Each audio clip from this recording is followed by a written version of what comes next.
अनैतिक संबंधाच्या संशयातून हत्या, दोघांना जन्मठेप 7 डिसेंबर 2019 रोजी काकांडी शिवारात तुषार पवार या तरुणाची हत्या करण्यात आली। तुषारचे आपल्या पत्नीसोबत अनैतिक संबंध असल्याचा संशय आरोपी दिलीप मेटकर याला होता। या संशयातून दिलीप मेटकरने त्याचा मित्र विजय जाधव याच्या मदतीने तुषारचा काटा काढला। हत्येनंतर पुरावा नष्ट करण्यासाठी त्यांनी मृतदेह एका पोत्यात बांधून दुचाकीवरून नेऊन टाकला। पोलीस तपासात सीसीटीव्ही फुटेज अत्यंत महत्त्वाचे ठरले। 7 डिसेंबरला तुषार हा दिलीप आणि विजय सोबत जाताना दिसला। काही वेळाने हे दोघे एका जड पोतं घेऊन जाताना सीसीटीव्हीमध्ये कैद झाले आणि याच जागेवरून पोलिसांनी तपासचक्र फिरवलं आणि आरोपींना बेड्या ठोकल्या।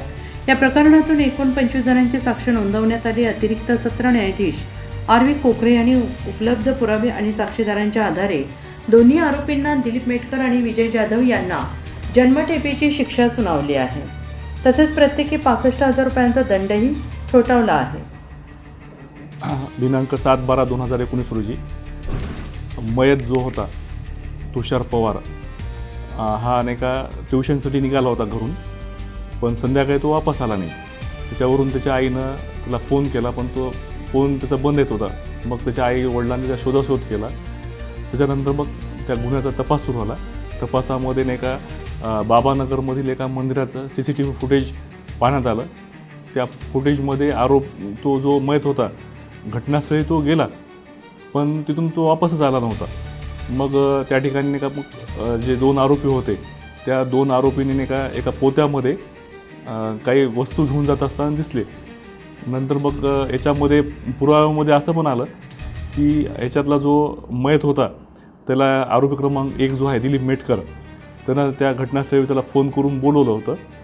आणि नंतर मग जो आरोपी होता आरोपी क्रमांक 1 जो आहे दिलीप मेटकर, तसंच विजय भोजू राठोड जाधव हे दोन्ही आरोपी एकमेकाच्या संपर्कात होते आणि त्या दोघांनी नाही का ह्या आरोपीला मयत जो आहे तुषार पवार त्याला नाही का मारून एका पोत्यामध्ये त्याला बांधून काकांडीच्या शिवारात नेऊन त्याला टाकलेलं आहे। आणि असा पुरावा जो आला, हा जो पुरावा आल्यानंतर मग कोर्टासमोर आम्ही नाही का परिस्थितीचा पुरावा होता, पुराव्यातून आम्ही एक कडी जी आहे ती पूर्ण केली आणि त्याच्यामध्ये मग कोर्टामध्ये एकूण जे 25 साक्षरतांनी तपासले, त्या 25 साक्षरांचा पुरावा ग्राह्य धरून माननीय अतिरिक्त सत्र न्यायालय श्री आर.व्ही. कोकरे यांनी या दोन्ही आरोपींना 302 मध्ये आजीवन म्हणजे जन्मठेप आणि 50,000 रुपये दंड प्रत्येकी, कलम 302 मध्ये म्हणजे याच्यातला जो मयत होता त्याचा नाही का तर पुरावा नष्ट करण्यासाठी त्यांनी फेकून टाकला, असं नाही का 201 मध्ये त्याला 7 वर्ष आणि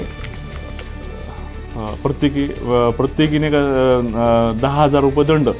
तसंच हे जो दोन्ही आरोपी जे होते त्या आरोपींनी नाही का मयताला तिथं बोलून त्याला नाही का मग तिथं त्यांचा सुतळीनं त्याचा गळा आवळला आणि त्या ठिकाणी त्याला मारून त्याला तिथून नाही का मग त्याचं प्रेत जे आहे नेऊन टाकलं होतं।